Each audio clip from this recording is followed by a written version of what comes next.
¿Qué tal? Buenos días. La ocupación turística durante la Semana Santa y las cifras que dejan la hostelería vienen a confirmar la recuperación en el sector. Cifras que incluso superan la época anterior a la pandemia. Está claro que hay ganas de disfrutar de viajes y vacaciones, pero no parece que haya tantas para trabajar en el sector, que ve como la falta de mano de obra se está convirtiendo en un lastre para su crecimiento. No es solo un problema de España. Europa entera se enfrenta a este problema de falta de personal. Optimismo en el sector. Sin duda se han superado los mejores niveles. Un 10%. El sector servicios tiene 1 millón de puestos de trabajo sin cubrir, aunque en nuestro país se da la paradoja de que tenemos la tasa de desempleo más alta de toda la Unión Europea. ¿Cómo se explica? La respuesta podría estar en las condiciones de trabajo, aunque Canarias y Baleares ya han mejorado los convenios colectivos del sector. Se piensa también en mejorar la formación como forma de atraer talento a esta industria. Por lo pronto, la contratación de extranjeros está siendo la salida para muchos de estos negocios.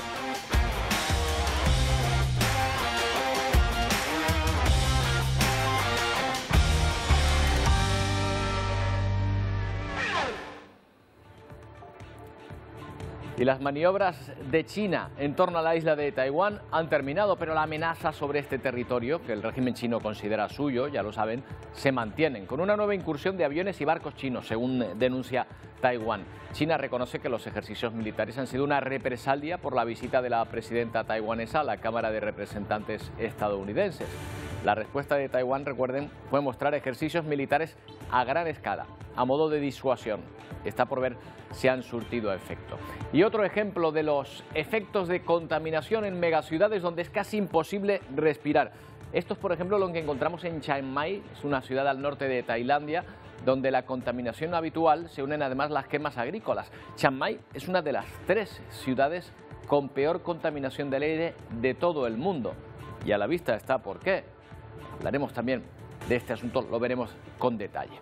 Pero de nuevo se repite la historia en Estados Unidos. Un nuevo tiroteo que ha dejado 5 muertos y 8 heridos en el estado de Kentucky. Se repite también el bucle en estos casos. Horror, indignación y proclamas para evitar estas masacres en un país donde cualquiera puede ir armado. 8:38 de la mañana, un ex empleado del Old National Bank entra armado en su antiguo lugar de trabajo y abre fuego contra los que allí se encuentran. El asalto tiene lugar en Louisville, la ciudad más grande del estado de Kentucky, en el este de Estados Unidos. El atacante transmite en directo por las redes sociales el momento del ataque. Este testigo cuenta cómo el agresor comenzó a disparar con un rifle de asalto. Asegura que no pudo verle la cara. Todavía nervioso, se gira para mostrar las salpicaduras de sangre de alguien que estaba sentado a su lado. La policía recibe varias llamadas alertando del tiroteo. Decenas de agentes acuden al lugar y abaten al asaltante antes de que cometa una masacre mayor. El jefe del departamento de policía confirma la muerte de 5 personas. Además, 8 heridos son trasladados al hospital por impactos de bala.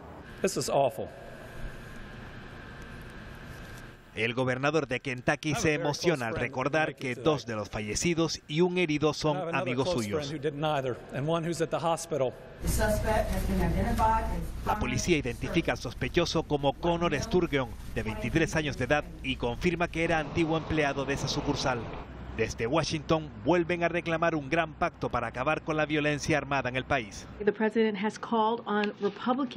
El presidente ha pedido a los republicanos en el Congreso que trabajen junto a los demócratas para tomar medidas que prohíban las armas de asalto y los cargadores de alta capacidad, para que se verifiquen los antecedentes en las ventas de armas, para eliminar la inmunidad de los fabricantes, manifestaba la secretaria de prensa de la Casa Blanca.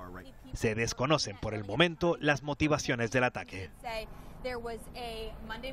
Siguen los enfrentamientos en Israel entre judíos y palestinos. Lejos de intentar atemperar los ánimos, los ministros del gobierno israelí han salido a la calle a apoyar la ocupación de territorios palestinos. Entre tanto, los países vecinos se mantienen expectantes ante lo que pueda traer esta nueva oleada de violencia. En medio del aumento de la tensión en Oriente, Israel sale a la calle para protestar y defender los asentamientos en territorio palestino. Pero lejos de calmar la situación, muchos ministros como el de Finanzas participan en las protestas, en este caso prometiendo llenar de vida judía algunas zonas de Cisjordania. Como Beita, zona palestina donde el ejército israelí dispara gases lacrimógenos contra los palestinos. Y estos responden arrojando piedras contra los militares, una muestra más de cómo este año crece la violencia en la zona. En este sentido, son más de 90 palestinos asesinados desde enero. Uno de ellos, un adolescente que fallecía durante una redada este lunes del ejército de Israel. Su tía lamenta y se pregunta: de seguir así la tensión, ¿qué va a pasar con el pueblo palestino? Entre tanto, la Autoridad Nacional Palestina está sin liderazgo. Los países vecinos pendientes para responder ante cualquier movimiento en el tercer lugar más sagrado para el Islam. Vamos a hablar de este asunto con Rafael Ben Abraham, es periodista, escritor, miembro de la comunidad judía de Tenerife. Judío por elección, se convirtió en el Tribunal Rabínico de Jerusalén en octubre de 2001. Como periodista ejercido aquí en las islas, también en Israel para un periódico que se publica allí en castellano. Rafael, ¿qué tal? Buenos días. Buenos días, encantado de saludarle. Igualmente, gracias por su tiempo.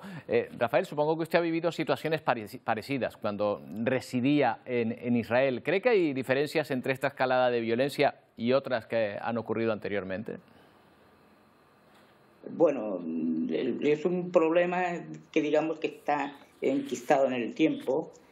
No se vislumbra una solución a corto plazo, que sería lo ideal que hubiese algún tipo de acuerdo que un poco descongestionara esta situación, pero el problema está en la voluntad de las partes, ¿no? de resolver el problema de una vez por todas. Pero claro, estamos hablando de un problema histórico, de una disputa territorial y también de una cuestión de seguridad para el Estado de Israel, que es un Estado legítimo, un Estado de Derecho, aunque parezca que algunos entienden que no, es una democracia asentada, digamos que es la única democracia existente en Oriente Medio y en la que de forma general están garantizados los derechos humanos. No hay que perder de vista que en Israel conviven las tres religiones monoteístas del libro, musulmanes, judíos, cristianos, incluso otras creencias como hindúes, etcétera, ¿no? El problema israelo-palestino hay que verlo en su conjunto y hacer posible... Rafael, desde luego es un problema muy complejo, que es muy difícil y hay razones entendibles de ambas partes, pero dentro de la parte territorial, ¿no se disolverían en parte estas tensiones si cesasen las ocupaciones en territorios palestinos, si se respetasen las fronteras que se han ido dando paulatinamente dentro de los territorios palestinos? Yo tengo hay que tener en cuenta una cosa, que el Estado de Israel surge en mayo de 1948 y no es una forma que surja así por las buenas. Se crea el Estado de Israel en virtud de un mandato de Naciones Unidas de noviembre de 1947, votado vuelvo a repetir, por la ONU. Ahí se estableció la partición de la Palestina, que era una Palestina árabe para los árabes, que era lo que era Jordania, lo que es hoy Jordania, e Israel, y luego una parte que es lo que se llaman la Cisjordania o la Judea y Samaria. Entonces, el mundo árabe nunca reconoció el reconocimiento de Israel como Estado desde su propia creación. Los árabes siempre fueron hostiles a Israel desde su propio nacimiento, y de hecho, nada más proclamarse la independencia del Estado de Israel, se produjo la primera guerra contra el Estado de Israel, y Israel se ha visto sometido a 5 guerras que le han sido impuestas. Hay que recordar el incidente que tuvo en Egipto en el año 56, la guerra de los 6 días, la guerra de Yom Kippur, desgraciadamente ahora la guerra del Líbano, Claro, bueno, pero Rafael, se han ido estableciendo una serie de fronteras, ya toda esa parte evidentemente, y ya todo esto genera después una situación muy difícil de resolver. Pero es verdad también que el propio gobierno israelí ha establecido una serie de fronteras, de territorios reservados para Palestina, que después se ha ido saltando y colonizando, ¿no?, en determinados momentos. A eso me refería. Bueno, eso quizás también es lo que vuelvo a insistir, es un problema de negociación entre las partes. Está el concepto nacional judío de incluso que incluso por mandato bíblico del hecho de poseer la tierra que pertenecieron a los desde la época del patriarca Abraham. Bueno, claro, vamos a ver. Muchos nos estamos remontando atrás. Sí, bueno, no, a la hora de resolver. El fenómeno palestino surge en los años 60. Si miramos hacia atrás, los años 60, pues incluso con Yasser Arafat al frente de la OLP. O sea, si miramos históricamente hacia atrás, desde antes de desde la declaración de Balfour del año 1917, ahí no había ningún problema palestino. Rafael. Incluso cuando se creó el Estado de Israel, tampoco había un problema palestino. Sí hubo un enfrentamiento árabe. Pero vuelvo a insistir en una cuestión. Lo que es el territorio palestino propiamente dicho es Jordania. No me quería ir yo tan atrás en el tiempo, Rafael, pero me va a permitir una pregunta personal, porque la verdad es que me llama la atención su caso de conversión al judaísmo, que no es muy frecuente, ¿verdad?, aquí en nuestro país. Yo me imagino, Rafael, nos queda un minuto, pero a modo de curiosidad, me imagino que no es tan sencillo como decir, bueno, me paso al judaísmo, voy a una sinagoga y ya me convierto. Me imagino que hay un proceso, ¿no? ¿Cuánto tardó en completar ese proceso? Es un proceso bastante largo, complicado, incluso muy prolijo. En Israel la conversión no existe el proselitismo en la religión judía. O sea, para convertirte tienes que estar muy convencido y te tienen que aceptar. O sea, no es una cosa que, como bien acaba de decir, como el que se convierte a cualquier otra religión. No, ahí es lo que digamos que es un compromiso permanente que no puedes disolver, digamos, ¿no? Y entras a un pueblo, a una nación, no a una religión propiamente dicho, como... ¿Cuánto dura ese proceso, Rafael, aproximadamente? ¿Cuánto ha durado? El proceso mío, pues, mira, desde 1982... que empecé aquí en Tenerife con mi contacto con la comunidad judía de Tenerife, con alguien que me ayudó bastante, que fue Aaron Cohen, la familia Cohen de Tenerife, y otras personas más que le tengo mucha gran estima. Y mi caso se abrió en 1986 en un tribunal rabínico de Jerusalén, en Habaselet, un tribunal regional. Ahí se me abrió mi primer expediente, que vino a culminar en el 2001, ya con una conversión definitiva entre 3 jueces y 2 testigos. Pues, y 19 años. Haber pasado la circuncisión y la tevilá, ¿no?, que es con lo que termina, ¿no? Y un examen. Si no apruebas el examen, un proceso largo. No pasa, tienes que seguir estudiando. 19 años, nada menos. Bueno, Rafael, pues gracias por hablar con nosotros. Encantado de saludarle. Encantado, un saludo. Bueno, hablamos de las autoridades impuestas por Rusia en la región ucraniana de Donetsk, que aseguran que las fuerzas de Putin controlan ya más del 75% de Bakhmut. Desde Moscú reconocen, no obstante, que todavía es pronto para hablar de una liberación, así lo definen ellos, de la ciudad. Ucrania asegura que mantiene el control del centro de este enclave donde se disputa cada palmo de terreno y donde las bajas están siendo enormes, sobre todo por el lado ruso. Este lunes ha tenido lugar un nuevo intercambio de un centenar de prisioneros de guerra entre ambos países.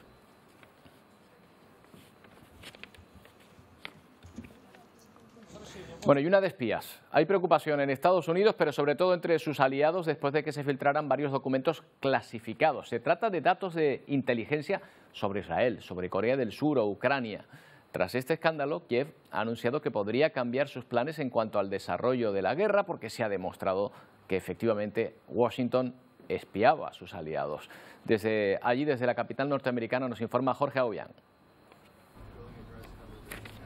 Las fotografías de los documentos filtrados y publicados en redes como Twitter muestran aparentes fechas de la entrega de la ayuda militar de Estados Unidos a Ucrania y también otros detalles logísticos sobre el estado del campo de batalla de los dos bandos, de Rusia y de Ucrania, información que hasta este momento no había sido compartida por el gobierno estadounidense. Estos documentos fechados del 23 de febrero al 1 de marzo muestran además algunas imprecisiones sobre el número de bajas de las tropas rusas, por lo que no se descarta que hayan sido alterados y que formen parte de una campaña de desinformación.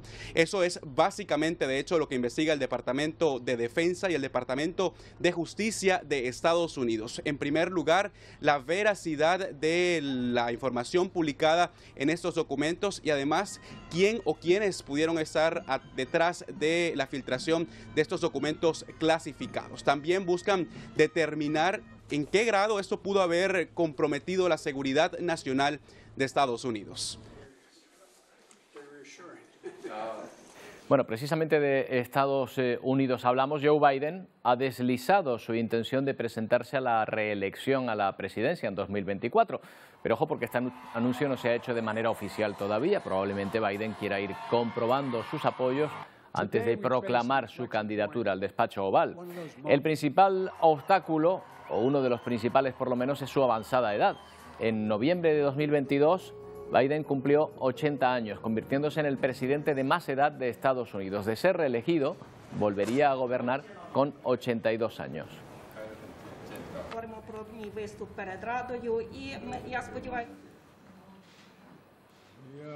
Por cierto que Biden va a llegar hoy a Irlanda del Norte, va a visitar su capital, Belfast, con motivo del 25 aniversario del acuerdo que paró el conflicto armado en aquella región, el llamado Acuerdo de Viernes Santo.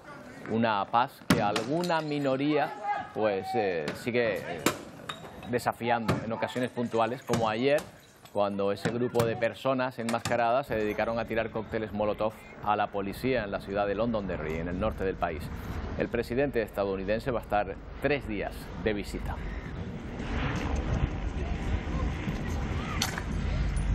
Otro punto de tensión estos días ha sido Taiwán. Su gobierno ha denunciado una nueva incursión de aviones y barcos chinos después del fin de las maniobras.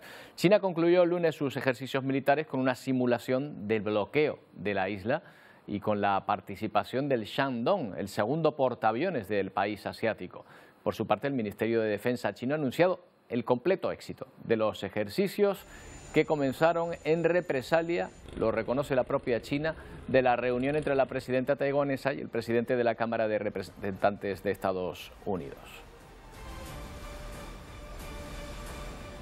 Bueno, unas maniobras que no han gustado a Japón, que las considera intimidantes por su proximidad con la isla nipona de Miyako. Así lo expresaba su ministro de Defensa después de anunciar que su país ha movilizado varios aviones militares en respuesta al cerco de China sobre Taiwán. De momento realizan labores de vigilancia, aunque el Estado Mayor avisa de que están preparados para pasar al ataque.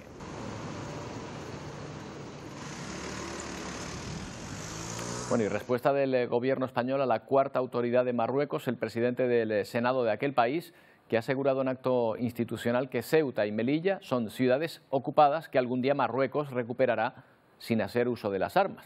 Desde el Ministerio de Defensa, la ministra Margarita Robles se ha pronunciado, dicen que son tan españolas como Zamora o Palencia. Esto a pesar del compromiso entre ambos países de mantener unas buenas relaciones sin tocar temas delicados como este. El presidente Pedro Sánchez aún estaría esperando la invitación del rey de Marruecos para un encuentro entre ambos, tras no estar presente este último en la cumbre de España y Marruecos del pasado mes de febrero.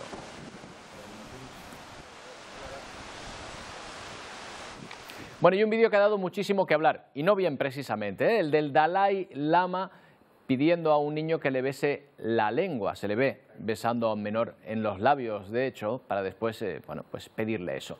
La situación, ahí lo ven, fue tan desagradable como suena. Sucedió durante un evento en el norte de la India.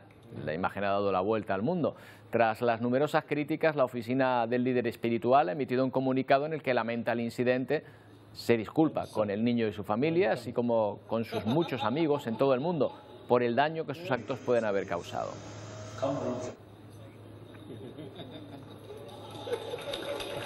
En Irán, el gobierno de este país ha instalado cámaras en lugares públicos para identificar a las mujeres que infringen el código de vestimenta, es decir, que no llevan el velo al que les obliga el régimen de este país.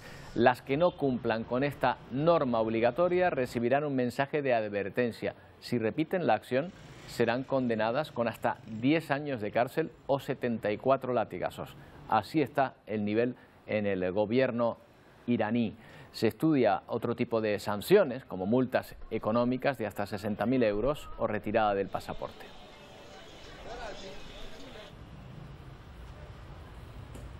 Bueno, de vuelta a Europa, todo el continente, nuestro país en particular hace un balance muy positivo en cuanto a turismo en esta primera Semana Santa sin ninguna restricción. El buen tiempo, la verdad es que también ayudó a superar las previsiones del sector.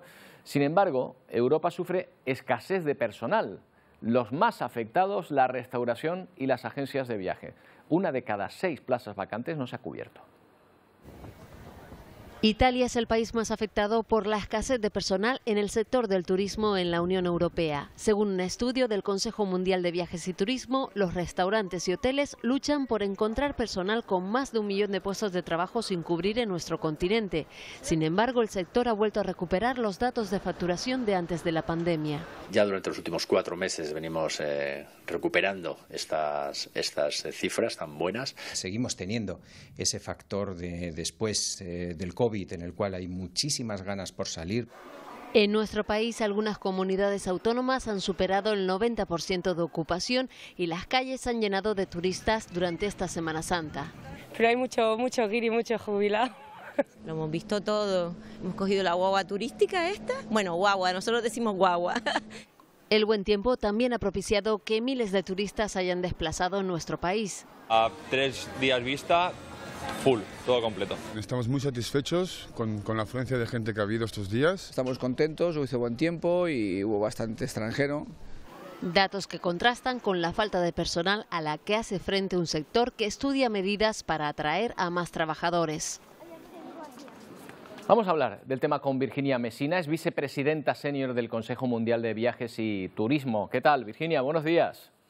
¿Qué tal, Roberto? Muy buenos días, muchas gracias. Gracias a usted por estar aquí con nosotros. Bueno, el sector ha vuelto a recuperar el empuje prepandemia. No será por falta de demanda, ¿verdad? No, al contrario, obviamente sabemos que vivimos momentos económicos complicados, con inflación sin precedente, con la crisis energética. Sin embargo, el turismo se mantiene fuerte, como siempre, recuperándose y, como bien dicen, alcanzando ya niveles prepandémicos. Claro, pero a lo que se enfrenta el sector o al problema para la recuperación, curiosamente ahora que se enfrenta, es la fuga de trabajadores o la falta de trabajadores para rellenar vacantes. ¿Ha dejado de ser esta industria atractiva para el trabajador? El tema, bueno, sabemos que la pandemia afectó al sector turismo casi 15 veces más que a cualquier otro sector. Entonces, mientras la economía tuvo un impacto de cerca del 4%, la economía global del turismo tuvo un impacto del 50%. Con lo mismo se perdieron más de 62 millones de empleos. Entonces, ha sido un proceso para recuperar estos trabajadores. Obviamente ahora la demanda es muy alta, como estamos viendo en diferentes mercados, y también la forma de trabajo ha cambiado. Entonces, lo que estamos viendo es cómo los prestadores de turismo están realmente adaptándose a estas nuevas necesidades de los empleados, es decir, mayor flexibilidad, por ejemplo, horarios más flexibles, que del turismo sabemos que obviamente pues mucho de esto se da en temporada alta, en fin de semana, pero cómo podemos realmente mantener esos beneficios, poder tener cierta flexibilidad, obviamente condiciones que sean importantes y también mantenernos al día con nuevas necesidades como es la digitalización. Entonces, estas son algunas de las soluciones que nosotros hemos ofrecido. Pero también hay un tema de movilidad. Es importante siempre en turismo poder atraer trabajadores a lo mejor de otros territorios, de otros países, y el tema ahí de visados y de facilitar estos permisos también va a ayudar mucho para poder tener los trabajadores que realmente puedan dar el servicio que necesita esta demanda. Veo que no se trata solo de un problema de salarios para ser el sector más atractivo, porque usted ha comentado otras condiciones también que me imagino que son valoradas, ¿no?, por los empleados. Por supuesto, porque al final un empleo es atractivo por un número de factores o un número de elementos. No solamente es, bueno, el salario es uno claramente muy importante, pero hay otros beneficios, que yo tenga la flexibilidad de poder estar con mi familia, de que pueda tener horarios que me permiten hacer esto. Hoy muchos podemos teletrabajar, como lo estoy haciendo yo en este momento, y eso en el turismo a veces es complicado.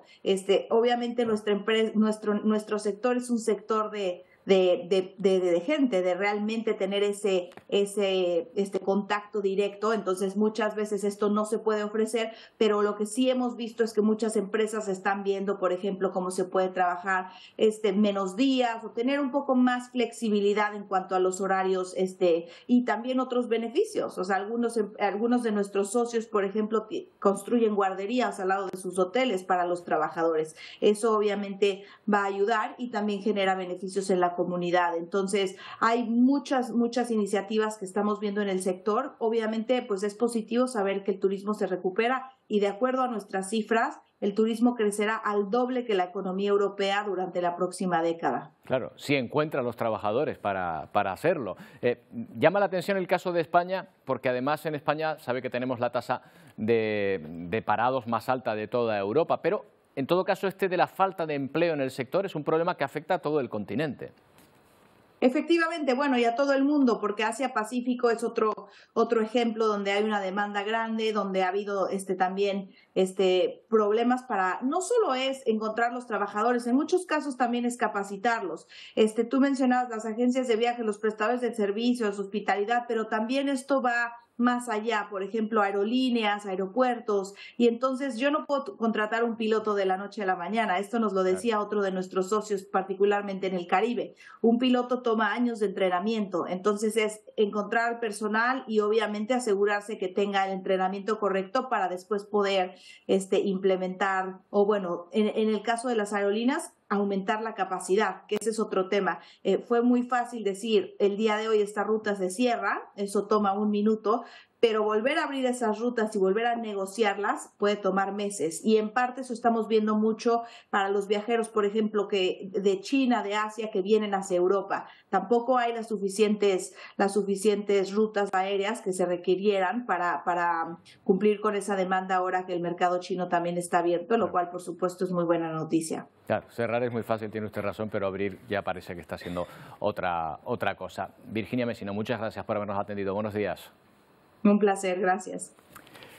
Bueno, ayer en el mar Mediterráneo, Italia rescataba a 1.200 personas que trataban de llegar a Europa en 2 embarcaciones. Todas estas personas se hacinaban en 2 buques. El servicio de rescate italiano finalmente se encargó de ello. En lo que va de día, por cierto, ha rescatado a 43 personas que llegaban también en una embarcación muy precaria a Alicante. Otras 19 personas que viajaban en una patera rumbo a Mallorca han sido también interceptadas. En lo que va de año, 13 pateras con 205 personas han llegado a Baleares. Hacemos una pausa y enseguida volvemos con más temas.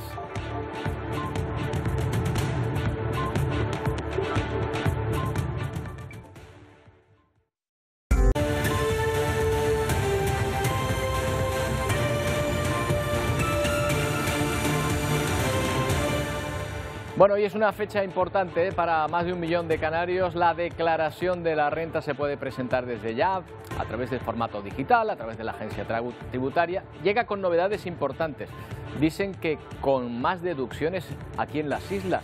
A ver si es verdad. Antonio Cárdenas, ¿qué tal? Oye, dime que vamos a pagar menos al fisco. Es muy probable que paguemos menos, aunque también esto se dice todos los años y después en algunos casos no. Pero bueno, sí, si se cobra al año, si el año pasado alguien cobró menos de 35.000 euros brutos, es muy probable que este año pague menos. Vamos a ir paso por paso viendo los detalles de esta declaración de la renta. Bueno, ¿quiénes tienen que pagar en Canarias, en España? Todos los que hayan cobrado el año pasado más de 22.000 euros brutos o 14.000 euros si tuvieron varios pagadores. ¿Cuándo? Desde hoy, 11 de abril, hasta el 30 de junio. Este es el plazo, ya tenemos nuestro borrador incluso en la declaración de la renta, en la página web de la agencia tributaria para poder hacer la declaración. Estas son las 3 vías: por internet, metiéndonos en esa página web de la agencia tributaria, por teléfono también se puede hacer o presencial. La parte telefónica, hay que pedir cita y se puede hacer la declaración a partir del 5 de mayo. La parte presencial, hay que pedir cita también por teléfono y se podrá hacer la declaración. Este es el calendario del 1 al 30 de junio. Presencial no pueden ir todos, las personas con menos recursos, las personas mayores son las que pueden pedir conseguir esa cita para ir a la oficina de la agencia tributaria. Efectivamente, ya ir a cualquier oficina sin cita ya es misión imposible. ¿Es verdad que Canarias tiene más deducciones que otros territorios españoles? Este es uno de los titulares que deja esta nueva campaña de la renta y esperamos que sea así. Lo comprobaremos en las próximas semanas, ¿no? Bueno, 1 millón de canarios dicen que van a hacer la declaración de la renta este año. Por primera vez se supera esta cifra del millón. Es un récord más récord. 29 deducciones autonómicas. Nunca antes habíamos tenido tantas deducciones. El año pasado tuvimos 28 y este año se ha sumado esta, la nueva deducción por la inflación, que puede llegar hasta los 225 euros para rentas más bajas. Hay una horquilla entre 125 euros o 225. Si cobramos en el entorno de los 35.000 euros será 125, si no, hasta 225. Oye, Antonio, surgen también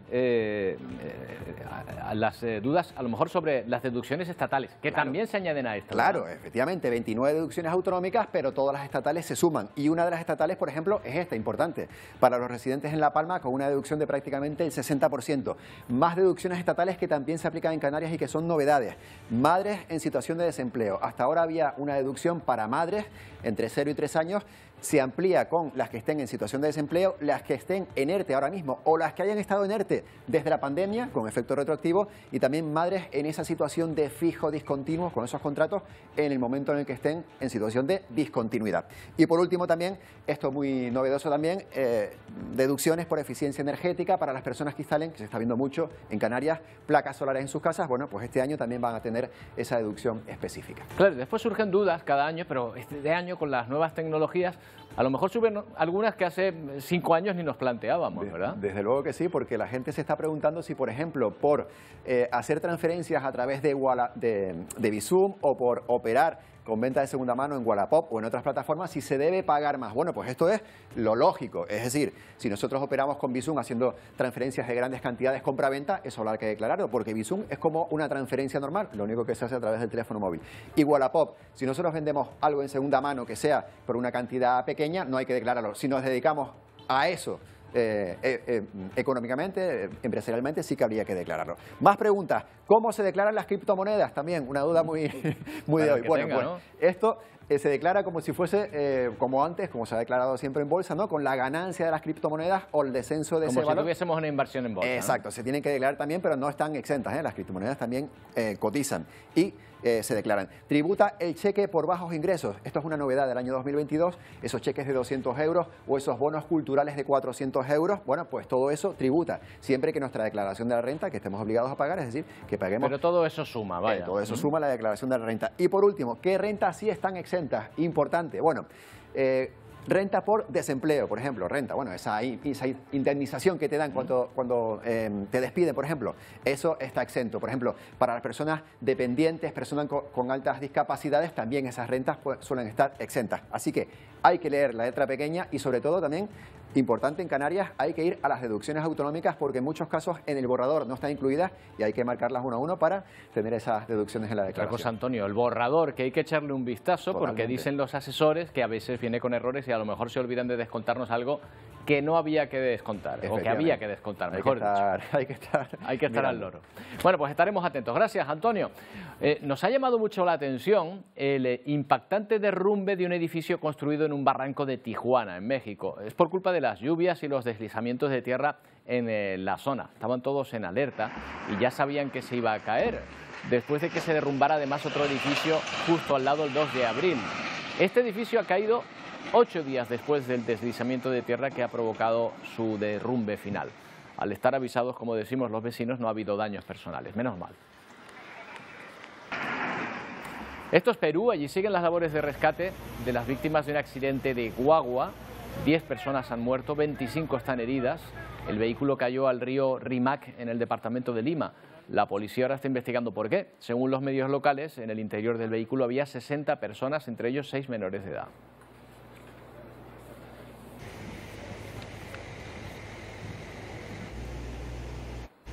Y una conmemoración. Este 11 de abril se conmemora el Día Mundial del Parkinson. Según la Federación Española, en nuestro país 160.000 personas están afectadas por esta enfermedad neurodegenerativa, la más frecuente después del Alzheimer. Los síntomas aparecen de forma progresiva, afectando algunas zonas del cuerpo, como las manos, los brazos, las piernas. Más tarde se va extendiendo a todo el cuerpo, causando rigidez motora, temblores, problemas de equilibrio y coordinación. El objetivo de esta jornada es concienciar a la sociedad acerca de esta enfermedad y animar a las personas afectadas a que soliciten ayuda médica y que se muestre que pueden tener una buena calidad de vida a pesar de sus limitaciones. Naira González Melián es directora de la Asociación Parkinson de Tenerife. ¿Qué tal, Naira? Buenos días. Hola, buenos días, Roberto. Muchas gracias por la invitación. Gracias a ustedes por prestarnos su tiempo. Bueno, estamos hablando de una enfermedad de la que mucha gente habla, pero realmente quizá no conozcamos del todo, más allá de lo más evidente, ¿no? Esos temblores que provocan un principio, pero a lo mejor no se sabe mucho más de ella. Se sabe poquito. La OMS además alerta que la sociedad en general sabe poquito de la enfermedad. Bueno, en estos días se conmemora, pero poco más, ¿no? A veces ojos que no ven, corazón que no siente, y quizás de ahí vengan los tiros, ¿no? Por eso estamos en días como hoy para sensibilizar y dar a conocer la enfermedad y la sintomatología tan variada que presenta. Claro, sabemos que es una enfermedad por ahora incurable, pero ¿se puede mantener una calidad de vida notable aunque se padezca esta enfermedad? Bueno, a eso van los tratamientos, ¿no? Está el tratamiento farmacológico, tratamiento quirúrgico para aquellas personas que sean candidatas y, por último, el tratamiento rehabilitador que ofrecemos de manera integral desde las asociaciones. Bueno, pues contamos con profesionales de la logopedia, de la psicología, de la fisioterapia, terapia ocupacional, trabajadores sociales, auxiliares, integradores sociales. Y todo ello pues ayuda un poco a frenar ese impacto en la calidad de vida de la persona que la padece, pero también de su familia o cuidador principal. Sobre las investigaciones en torno a esta enfermedad, por ejemplo, su origen, Naira, ¿tiene algo que ver con el estilo de vida, con las actitudes que desarrollemos, o esto es una lotería que le puede tocar a cualquiera? Bueno, se sabe ya que es multicausal, pero bueno, está el factor genético que está ya empujando fuerte, cada vez las investigaciones van más a esto, pero también las causas medioambientales. La OMS también alertaba el año pasado de que la exposición a la contaminación y a pesticidas y este tipo de productos pueden acelerar, pero también no cabe duda que el estilo de vida que estamos llevando, este estrés constante, falta de no dormir, falta de sueño, esto en lo que estamos metidos ahora con las redes, con estar conectados, este estilo de vida que tenemos que no nos favorece, ¿no? Es verdad que el envejecimiento es el factor no modificable más importante, pero que hay cada vez casos de personas más jóvenes que padecen la enfermedad. Entonces, bueno, y no solo Parkinson, sino también todas sus formas de parkinsonismo, y esto nos tiene que hacer reflexionar. Claro, y respecto a los tratamientos, Naira, ¿se están produciendo avances reseñables? Bueno, hay avances, pero va muy lento, va muy lento. Todavía seguimos, yo llevo 10 años aquí, casi tenemos los mismos fármacos, y es verdad que si no se invierte en investigación, poco podemos hacer, ¿no? ¿Hasta qué punto es importante que las personas que padecen esta enfermedad contacten con otras que también no lo hacen? No sé, a modo de asociaciones o de doctores o grupos médicos que les asesoren. Pues al final en reducir ese impacto, ¿no? En la calidad de vida, en sentirte en un ambiente seguro, en un ambiente de iguales, en un ambiente donde se respete que te trabes al caminar, donde se respete que te trabes al hablar, donde todo el mundo entiende tu sintomatología, y eso es un lugar seguro, ¿no? Y eso es lo que hacemos las asociaciones. Desde Parkinson Tenerife hemos iniciado una investigación para ver el impacto sobre la calidad de vida, y va un poco en este sentido.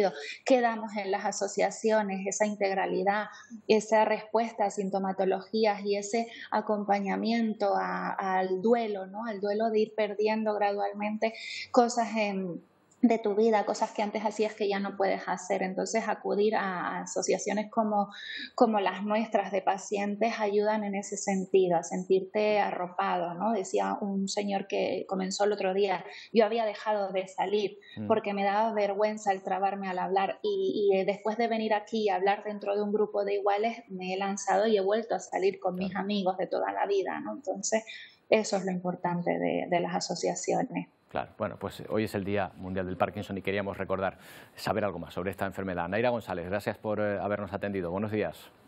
Gracias a ustedes por darnos voz. Muchísimas gracias.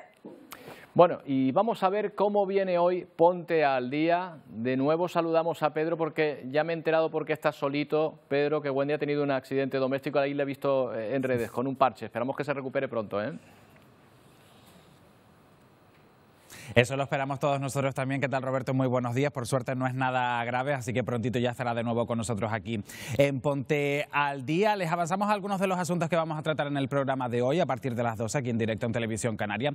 Entraremos en un centro comercial abandonado en el sur de la isla de Gran Canaria, en Maspalomas. Les hablamos del centro comercial El Nilo, donde antes había tiendas, ahora esos espacios se han convertido en improvisadas viviendas sin apenas servicios. Incluso esos espacios se llegan a alquilar. Los que tampoco tienen servicios, en este caso suministro de agua, son buena parte de los majoreros. La isla de Fuerteventura vive ya su tercer día sin que salga apenas una gota de agua de sus grifos. Hablaremos con uno de esos afectados. Además, también abordaremos ese debate que se ha generado después de conocerse la ampliación de plazas públicas en centros educativos para niños de 0 a 3 años. Parece un aspecto positivo, pero lo cierto es que no todo el mundo lo ve con los mismos ojos. Y un último asunto, cada vez somos más miedosos. Hablamos de fobias que incluso nos pueden llegar a incapacitar. Hoy, de la mano de Fundación Neotrópico, vamos a intentar derribar todos esos miedos, todas esas fobias, especialmente las que están relacionadas con algunos animales. Les prometemos un programa de emociones muy fuertes. Quédense con nosotros que enseguida estamos con todos ustedes aquí a las 2 en directo en Televisión Canaria. Hasta ahora. Hasta ahora, Pedro. Enseguida, Ponte al Día. Y ahora vamos a mirar a los volcanes que en las últimas horas nos están dejando imágenes impresionantes. Emilia González, ¿qué tal? Buenos días. ¿Qué tal? Buenos días. Sí, ahora mismo, en lo que tú y yo estamos hablando aquí, hay en el mundo 25 volcanes en erupción, no activos, activos hay muchos más, pero 25 volcanes de los fuertes, de los potentes en erupción ahora mismo. Vamos a ver una imagen para que te des cuenta, porque están muchos de ellos en este cinturón de fuego que se llama el cinturón del Pacífico, pero el que está ahora mismo en activo es este que estamos viendo, es un volcán ruso que está entre la placa tectónica de Norteamérica y la placa del Pacífico. Ha entrado en erupción en las últimas horas y ha provocado una alerta roja en la aviación. ¿Qué quiere decir eso? Pues que las cenizas, el penacho de ceniza ha sido de tal magnitud, 20 kilómetros de altura, que ha provocado que se interrumpa el tráfico aéreo. Se llama el Shibelach y está en la península de Kanmacha, en Rusia. Es un volcán de los más activos, incluso ahí vemos cómo se ve la imagen desde satélite. Mira, estos son trabajadores del Instituto Volcanológico del Lejano Oriente y es por otro volcán muy cercano a este del que estamos hablando, que también entró en erupción hace 3 días. Se llama el Vesiniami. Pues ese volcán también ha entrado en erupción y ellos comentaban en sus redes que parecían que estaban en Marte. Les cogió muy de cerca, afortunadamente nadie ha salido herido. Este volcán que tenemos aquí no tiene a nadie alrededor, es una zona inhóspita, nevada, pero sí es verdad que en las zonas cercanas ha dejado cenizas de hasta 5 centímetros en muchos puntos. En el cinturón de fuego hay 450 volcanes en activo. Y este que vemos, el Popocatépetl, también está en el cinturón de fuego, en el anillo de fuego, en México. Si nos damos cuenta, seguramente se repetirá la imagen ahora, vemos cómo se nota incluso la onda expansiva. Este ha emitido un penacho, una columna de ceniza. Mira, ¿te das cuenta cómo se ha emitido, cómo se nota esa onda expansiva? Una columna de humo de 3 kilómetros de altura. De momento no supone riesgo para la población, están en alerta amarilla, en nivel 2, y por ahora tienen que estar muy centrados en lo que pueda suceder la población. Vamos a ver esa imagen en directo precisamente de cómo está ahora mismo el Popocatépetl.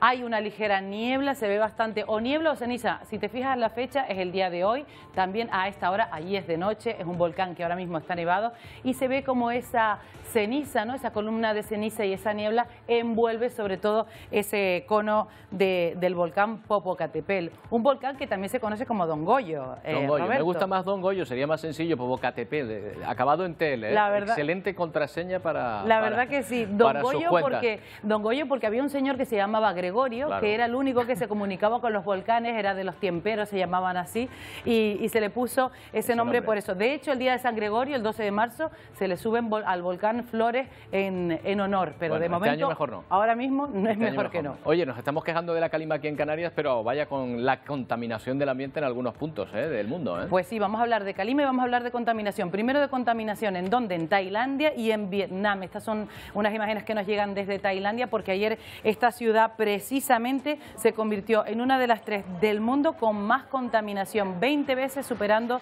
lo que recomienda la OMS. Es la ciudad de Chiang Mai en Tailandia. Dicen que por los vehículos, pero también por la quema de agrícola estacional que sucede en esta época.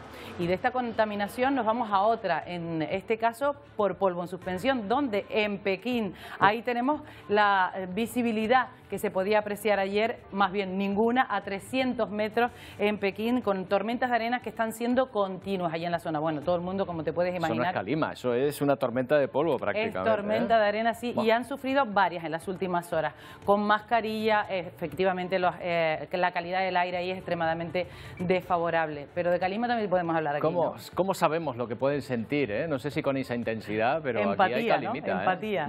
Sí, porque en el archipiélago también hemos tenido calima. De hecho, te voy a enseñar una imagen de la calima de ayer, por ejemplo, vista desde el satélite en el canal rojo. Ahí vemos cómo se ve ese velo, ¿no?, de polvo que ha atravesado el archipiélago y que todavía no se ha ido. De momento teníamos calima, no ha reducido la visibilidad como en China, porque nosotros tenemos más de 8.000 metros, 8 kilómetros de visibilidad, allí tenían 300 metros, poquito, pero sí que tenemos bastante calima y esto a los alérgicos les afecta. Vamos a ver la imagen de satélite de hoy, porque hoy también se puede apreciar, aunque quizás un poquito menos, fíjate, por esta zona de aquí, más bien por el occidente, por la zona occidental del archipiélago y muy debajo de esas nubes medias que hoy cubren buena parte del continente africano, de la isla de Fuerteventura, mitad norte también de la isla de Gran Canaria. ¿Sabes cuál ha sido la racha más fuerte registrada ayer? Venga. 96 kilómetros por hora en Alojera, en La Gomera, y 37 grados de temperatura en Tasarte, en la aldea de San Nicolás. Así que de momento estamos teniendo un marzo que, por cierto, ha habido avance climatológico, 3 grados por encima la temperatura de lo normal. Nunca se había visto algo igual. Vamos a ver la previsión para mañana. Marzo-agosto, ¿cómo Marzo-agosto decían en Sevilla, sí, marzo-agosto decían en Sevilla, porque claro, las temperaturas no están siendo las que corresponden para esta época. La previsión para las próximas horas. Vamos a ver, tenemos el anticiclón que poco a poco se va a ir colocando al este de las Azores y nos va a ir enviando vientos alisios. Esto va a hacer cambiar la masa de aire, pero ¿cuándo? Será a partir del jueves. De momento hasta el jueves nos toca nuevamente ese calor y esa calima. ¿Ves cómo ya empieza el naranja a rozar el norte de las islas? Eso será a partir del jueves viernes, en la madrugada del jueves viernes. Ahí tenemos el anticiclón girando, así que de momento paciencia para esto. Para las próximas horas lo que cabe esperar lo vamos a ver en la previsión. Serán menos polvo en suspensión, un poquito menos de calima, sobre todo por el norte. Ahí se distinguen esos soles más difuminados y menos difuminados, ¿verdad? Con calima aún por el sur. Un poquito de inestabilidad queda aún por la Dana en el sur. También podrían llegar nubes medias. Y de nuevo, aviso amarillo por fuerte viento en La Palma, en El Hierro, en La Gomera, en Tenerife y en Gran Canaria. Como mínimo hasta el jueves, rachas de 80 kilómetros por hora. Y también costero. Y el jueves ya en la costa, en el sur de Gran Canaria, se complica también la situación marítima. Con esto que te digo, que mañana las temperaturas van a ser similares a las de hoy, prácticamente sin cambios. Tendremos que esperar al viernes para ver que algo baja ligeramente, tanto en intensidad de viento como en temperatura. Calor y ventólera. ¿Lo ponemos así? Sí, señor. El titular. Así está siendo el mes de abril, de caprichoso. En fin, gracias, Emilia. Venga, hasta mañana. Nos vamos a despedir con una iniciativa similar a la que encontramos cada Navidad en la playa de Las Canteras, en Las Palmas de Gran Canaria. En este caso, con motivo de la Pascua de Semana Santa, varias escenas bíblicas han sido escenificadas con gigantescas esculturas de arena. Esto es en Oruro, en Bolivia, una tradición anual que tuvo que suspenderse por la pandemia, pero que sigue atrayendo a gran número de personas, maravillándose con estas creaciones de trabajar con esculturas de arena a 3.800 metros sobre el nivel del mar. O sea que, aunque vean mucha arena, de playa cerca, nada. Con estas imágenes les dejamos. Volvemos mañana a partir de las 12 en una nueva edición, perdón, de las 11 en una nueva edición de Atlántico Noticias. Feliz día.